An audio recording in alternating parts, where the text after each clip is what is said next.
ആശാപ്രവർത്തകരുടെ സമരം ഒരു മാസം പിന്നിട്ടിരിക്കുകയാണ്. ഇപ്പോൾ നമ്മൾ സംസാരിച്ചുകൊണ്ടിരിക്കുമ്പം ആശാപ്രവർത്തകരുടെ സെക്രട്ടേറിയറ്റ് ഉപരോധം അവിടെ നടന്നുകൊണ്ടിരിക്കുകയാണ്. സെക്രട്ടേറിയറ്റിന് ചുറ്റും ഭയങ്കര സമരത്തിൻ്റെ ചൂടിൽ തന്നെയാണ്. മുഖ്യമന്ത്രി ഒരു സ്വകാര്യ ചാനലിൻ്റെ അഭിമുഖത്തിൽ വളരെ മൗനമാണ്, പലതും തുറന്നു പറയുന്നില്ല. കേന്ദ്രം തീരുമാനിക്കട്ടെ എന്നാണ് പിന്നീടും മുഖ്യമന്ത്രി പറഞ്ഞുകൊണ്ടേയിരിക്കുന്നത്. ഇതിനൊരു അവസാനമില്ലേ? അല്ല, ശരിക്കും ഒന്ന് ആലോചിച്ച് നോക്കൂ. നമ്മുടെ കേരളത്തിലാണല്ലേ ശരിക്കും ഇത് ആശാ വർക്കർ എന്ന് പറഞ്ഞു കഴിഞ്ഞാൽ നാഷണൽ ഹെൽത്ത് മിഷൻ്റെ ഭാഗമായിട്ടുള്ളൊരു സ്കീം 2005 തോന്നുന്നു ഈ പദ്ധതി. അവരെ ശരിക്കും വോളണ്ടിയേഴ്സ് എന്നുള്ള രീതിയിലേക്ക് അവതരിപ്പിച്ചു. 20ാമത്തെ വർഷമാണ്. അപ്പോൾ ശരിക്കും നമ്മൾ കേരളത്തിലെടുത്ത് നോക്കിക്കഴിയുമ്പം ഇവർ ഏറ്റവും, എനിക്ക് തോന്നുന്നു ആരോഗ്യ മേഖലയിൽ ഏറ്റവും കൂടുതൽ നല്ലൊരു സംഭാവന തന്നിട്ടുള്ള ഈ ആശാ വർക്കർമാരാണ്. നമുക്ക് നന്നായിട്ട് അറിയാൻ പറ്റുന്നതാണ്. കാരണം ഞങ്ങളുടെ വീടിൻ്റെ അടുത്ത് തന്നെ ഒരു ആശാ വർക്കർ കുട്ടിയുണ്ട്. കാരണം ഞങ്ങളിപ്പോൾ നന്തൻകോടാണ്. അപ്പോൾ നന്തൻകോട് പ്രൈമറി ഹെൽത്ത് സെൻ്റർ ഉണ്ട് കേട്ടോ. അപ്പോൾ ശരിക്കും ഹാർട്ട് ഓഫ് ദ സിറ്റിയിലൊക്കെ ആകുമ്പം എന്താണ് ഇവർക്ക് ചെയ്യാനെന്നുള്ള രീതിയിൽ നമ്മൾ നോക്കും. പക്ഷേ ഈ കുട്ടിയൊക്കെ ഓരോ കാര്യങ്ങളിലും നമ്മുടെ വീട്, അപ്പോൾ ഞാൻ അതിൽ തോന്നിയിട്ടുള്ളതെന്ന് വെച്ച് കഴിഞ്ഞാൽ പലപ്പോഴും തോന്നിയിട്ടുണ്ട്. പലപ്പോഴും അത് നമ്മുടെ കടമൊക്കെ ചോദിക്കും. അപ്പോൾ ചോദിക്കും എന്താ പ്രശ്നം എന്ന് ചോദിക്കുമ്പോൾ പറയണമെന്ന് വെച്ച് കഴിഞ്ഞാൽ ശമ്പളം അങ്ങനെ കിട്ടാറില്ല, ഒരുമിച്ച് കിട്ടുമായിരിക്കും ചേച്ചി, കിട്ടാറില്ല എന്നാണ്. അപ്പോൾ എനിക്ക് തയ്യൽ ജോലി ചെയ്തുകൊണ്ടിരുന്നൊരു പെങ്കൊച്ചാണേ.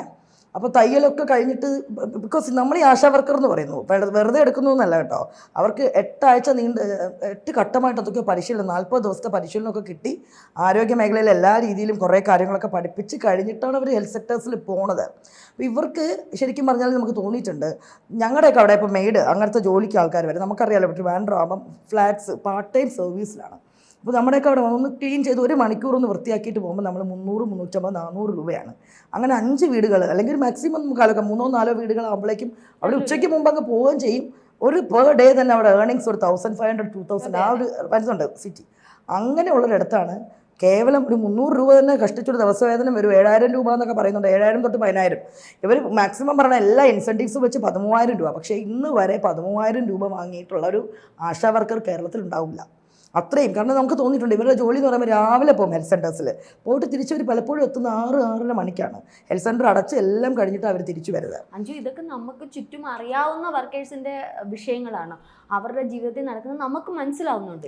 ഇത്തരത്തിലുള്ള എത്രയോ പേര്, ഇന്നലെ മെനിഞ്ഞാന്ന് തന്നെ ഒരു വാർത്ത വന്നത്, കേരള ബാങ്ക് ഈ ഒരു ഉപരോധത്തിനോടനുബന്ധിച്ച് പണി കൊടുത്തതാവാം സർക്കാർ, ഒരു ആശാ വർക്കറുടെ വീട് കേരള ബാങ്ക് ജപ്തി നോട്ടീസ് അയച്ചിരിക്കുന്നു.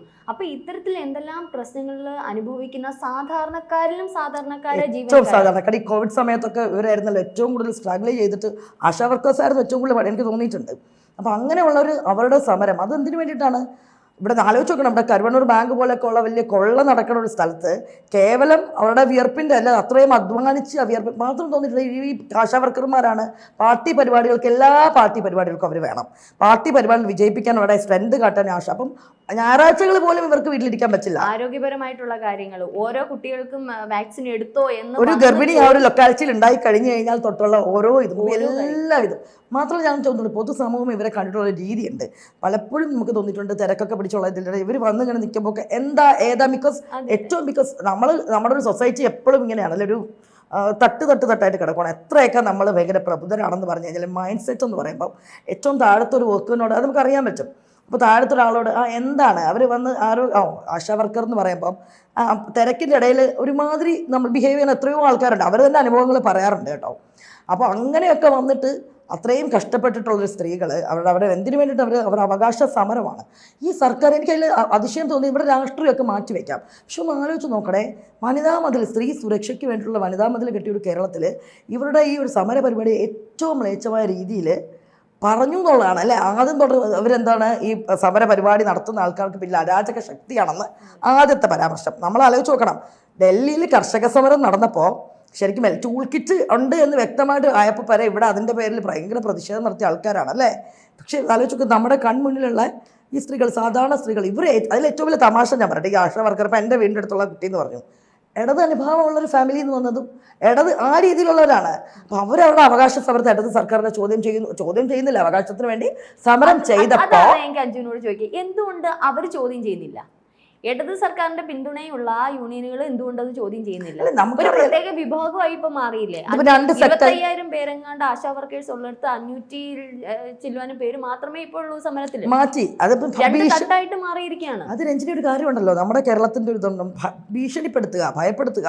നമുക്കറിയാം, ഇവിടെ നമുക്ക് സൈബർ ഇടത്തിൽ തന്നെ ഒരു സ്ത്രീ നമ്മുടെ അഭിപ്രായം പറയുവാണെങ്കിൽ, അല്ല രാഷ്ട്രീയം തുറന്ന് പറയുക, ചോദ്യം ചെയ്യുകയാണെങ്കിൽ നമുക്കറിയാം വെട്ടുകളി കൂട്ടം വന്നിട്ട് ആദ്യം എന്താ പറയുക, നമ്മുടെ ഒരു സ്ലഡ് ഷെയ്മിങ്, ബോഡി ഷെയ്മിങ് തൊട്ട് സ്ലഡ് ഷെയ്മിലേക്ക് പോകും അല്ലേ. ഇവിടെ മറിയച്ചേട്ടത്തി നമുക്കറിയാം അവരുടെ പെൻഷൻ്റെ സമരം ചെയ്ത് കഴിഞ്ഞപ്പോൾ അവരാരായി, അവരെ ബൂർഷ്വാസിയാക്കിയ പത്രമുണ്ട്. അപ്പോൾ ആലോചിക്കണം, ഇവിടെ അങ്ങനെയാണ്. അപ്പോൾ ഈ സ്ത്രീകൾ ഭയമാണ്. കാരണം പലരെയും എനിക്ക് തോന്നുന്നു ഭീഷണിപ്പെടുത്തിയിട്ടുണ്ട്. ഇത് നമുക്കറിയാം, ചില സർക്കാർ പരിപാടികളുടെ സ്പോൺസർ പരിപാടികളിൽ ഇവർ പോയിട്ടില്ല എങ്കിൽ ഇവരെ ഭീഷണിപ്പെടുത്തുന്ന കുറേ നമ്മൾ കണ്ടിട്ടുണ്ടല്ലോ, വോയിസ് ക്ലിപ്സ് നമ്മൾ കേട്ടിട്ടുണ്ട്. ഭീഷണിയാണ്, ആ ജോലിയിൽ നിന്ന് പറഞ്ഞു വിടുക എന്നുള്ള. അപ്പോൾ ഇത് സത്യം, ഇവർ സാധാരണയിലും സാധാരണക്കാരായിട്ടുള്ള മനുഷ്യരാണ്. ഇതിൽ മറ്റൊരു കാര്യം കൂടെ ഉണ്ട് കേട്ടോ, ഗ്രാമങ്ങളിലുള്ള സ്ത്രീകളൊക്കെ ആശാവർക്കറായിട്ട് പോകുന്നത്. കാരണം നമുക്കറിയാം എന്താ കാര്യം എന്ന് വെച്ച് കഴിഞ്ഞാൽ, നാട്ടിൻപുറങ്ങളിൽ ഇപ്പോഴും ഈ ഒരു ഇടത്തര ഫാമിലിയിലൊക്കെ ഒരു വീട്ടു ജോലിക്കൊക്കെ പോകാമെന്ന് പറയുമ്പം അതൊരു വളരെ രീതിയിൽ ഒരു വേറെ മോശം രീതിയിൽ ജോലികളില്ലല്ലോ, അങ്ങനെയില്ല. പക്ഷെ അവർ സിറ്റിയിൽ വന്ന് ജോലി ആവണമെങ്കിൽ കാണുന്നത് വേറൊരു രീതിയിൽ പറയാൻ, ബിക്കോസ് അങ്ങനെയാണ് നമ്മുടെ ഒരു സമൂഹം. അപ്പോൾ അത് ആശാ വർക്കറാണ് അല്ലെങ്കിൽ ഇങ്ങനെയാണെന്ന് പറയുമ്പോൾ ഒരു സമൂഹത്തിൽ കിട്ടുന്നൊരു അതുകൊണ്ടാണ് കേവലം 200-300 രൂപ എന്നുള്ള ദിവസക്കൂലിക്ക് വരെ ഇവർ ജോലി ചെയ്യണമെന്ന് ആലോചിച്ച് നോക്കണം. അവരെയാണ് നമ്മൾ ഉമ്മ വയ്ക്കുന്ന സമരമായിട്ടും ഏറ്റവും മ്ലേച്ഛമായിട്ട് എനിക്കതിൽ അപ്പോഴും അതിൽ ഏറ്റവും വലിയ തമാശ തോന്നിയെന്ന് ആലോചിച്ച് നോക്കണേ.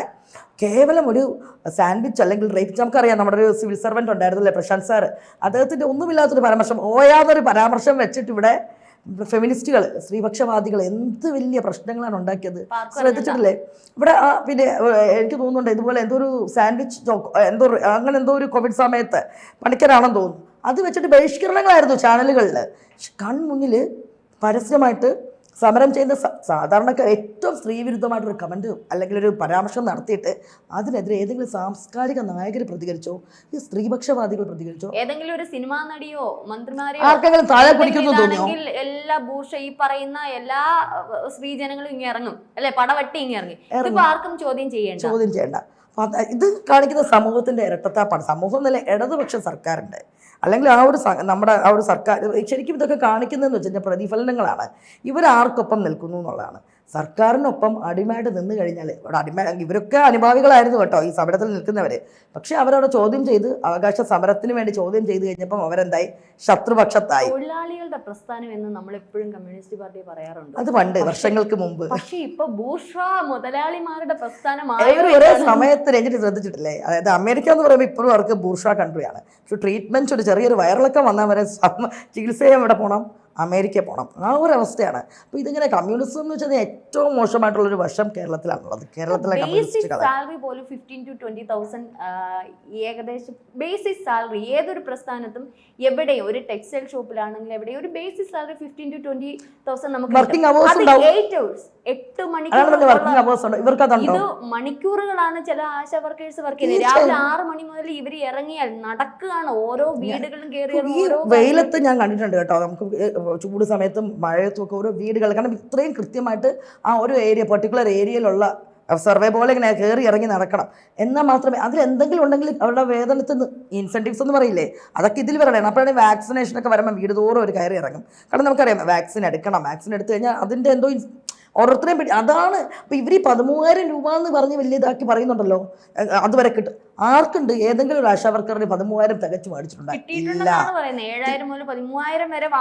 അന്നെങ്കിൽ അവർ അത്രയും എന്താ പറയുക മരിച്ച് അങ്ങനെ ഉള്ളവരില്ല. കാരണം നമ്മുടെ അടുത്തുള്ള സ്ത്രീ അവരൊക്കെ ഉദാഹരണങ്ങളാണ്. പക്ഷെ ഭയമാണ്, കാരണം തീർച്ചയായിട്ടും ഭയമാണ്. കാരണം എന്ന് വെച്ച് കഴിഞ്ഞാൽ ഒന്നാമത് ഇവരൊക്കെ എന്ന് പറയുമ്പം ഈ ഇപ്പോഴാണ് ഒരു സമരം മുഖങ്ങളിലൊക്കെ ഇങ്ങനെ വന്ന് അവരിങ്ങനെ ഇരിക്കുന്നതും അതിൽ കുറച്ച് പോരാളികളായിട്ട് മുന്നിട്ട് നിൽക്കുന്ന സ്ത്രീകളുണ്ടെന്നറിയാം. പക്ഷെ ഇവർക്ക് ഭയമാണ്. നമുക്കറിയാമല്ലോ, നമ്മുടെ പണ്ട് ഇടുക്കിയിൽ ഒരു സമര പരിപാടി ഉണ്ടായിരുന്നല്ലോ, പെൺമയൂരുമ അല്ലേ, ഗോമതി, അവരെ മറ്റേ പണി കാട്ടിൻ്റെ അകത്ത് മറ്റേ പണി എന്ന് പറഞ്ഞാൽ അതേ ഇതല്ലേ.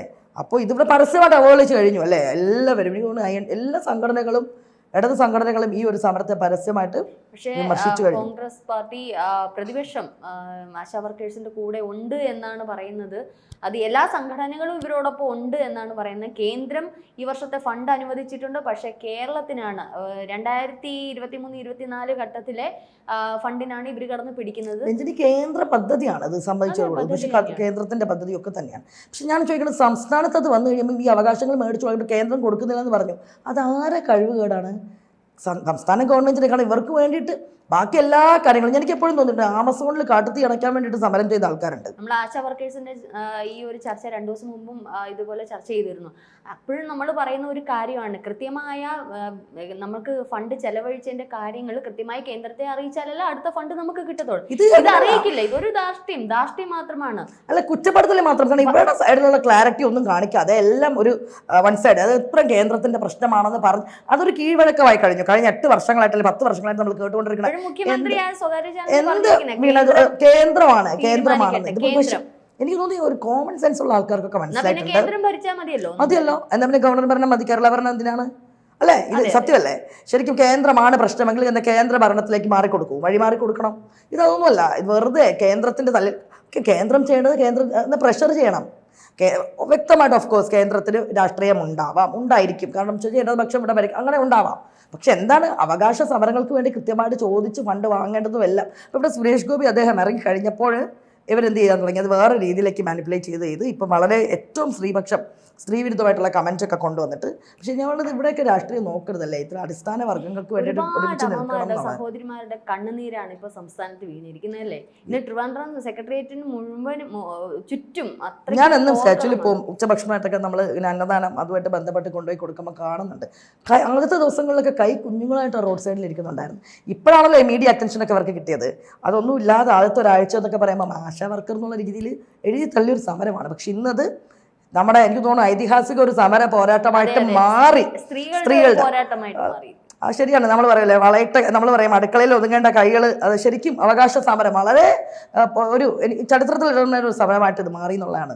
ഇപ്പൊ വരെ യഥാർത്ഥത്തിൽ ആശ വർക്കർ എന്ന് പറഞ്ഞ ആ പേര് തന്നെ ഒരു അല്ലേ, ഒരുപാട് സ്ത്രീകൾക്ക് ആശ ഇത്തരത്തിൽ മുന്നോട്ട് വരണം, അവരുടെ അവകാശം നേടിയെടുക്കാൻ അവിടെ തന്നെയാണ് വരേണ്ടത്. തീർച്ചയായും നമുക്ക് പോസിറ്റീവായിട്ട് കാണുന്നു, ഇത് വിജയിക്കട്ടെ എന്ന് ആത്മാർത്ഥമായിട്ട് ആഗ്രഹിക്കുന്നു.